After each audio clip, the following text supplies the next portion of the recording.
अच्छा अच्छा रेडी बैठा पूछा से काम देखा तुमका का अरे फुटे जो से खा लेके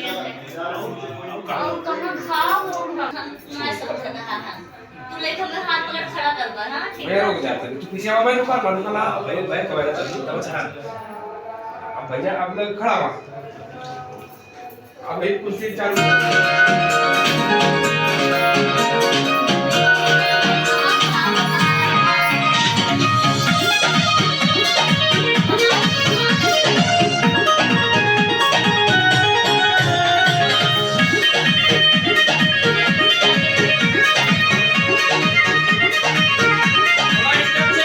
पढ़ी के मैं ताई खाली काला खाए कौन भागम ना नौकरी के भाला मारे हैं चुरी आई है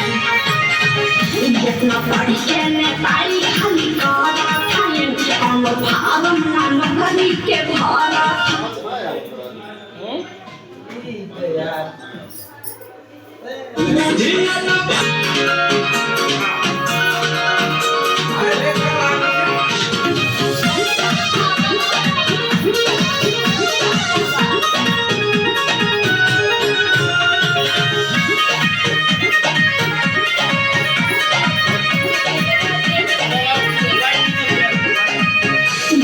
पढ़ी के मैं ताई खाली काला खाए कौन भागम ना नौकरी के भाला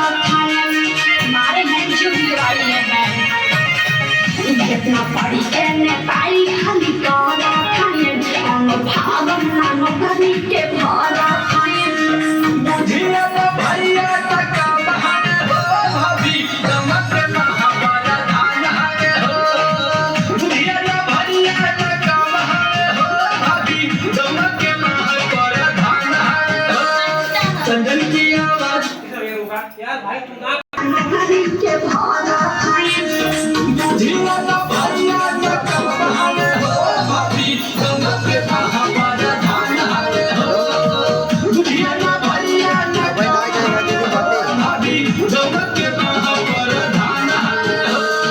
चंदन की आवाज बने हैं सबके दिलों पे छाए समाज सेवा करने की बीड़ा है सबने उठाए चल भाव चकी है भैया दमके महामारा धान भैया बुढ़िया का भैया न काम हान हो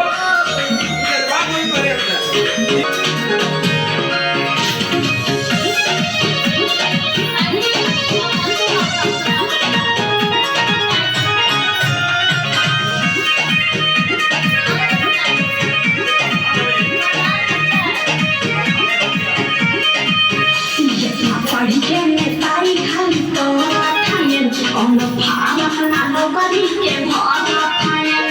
मारे हैं चुरी आई है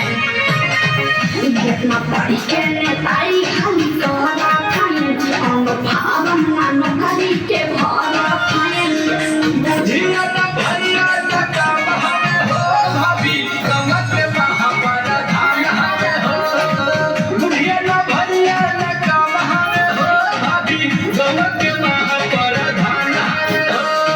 संजन की आवाज बने हैं सबके दिलों पे छाए समाज सेवा करने की बीड़ा है सबने उठाए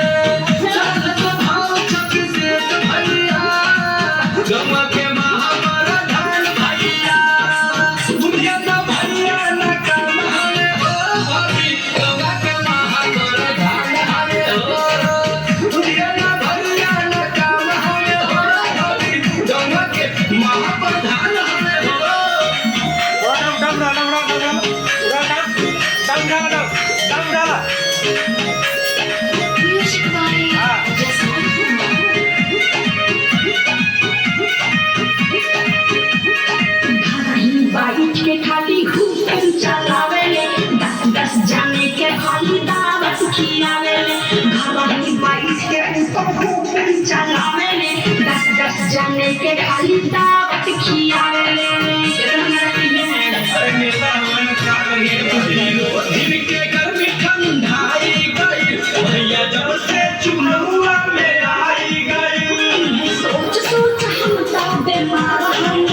चुनौआ सब छोड़ गई है साथ हो जेकरे भरोसे करत बाटा बंटी बात हो औते चुनौआ सब छोड़ गई है साथ हो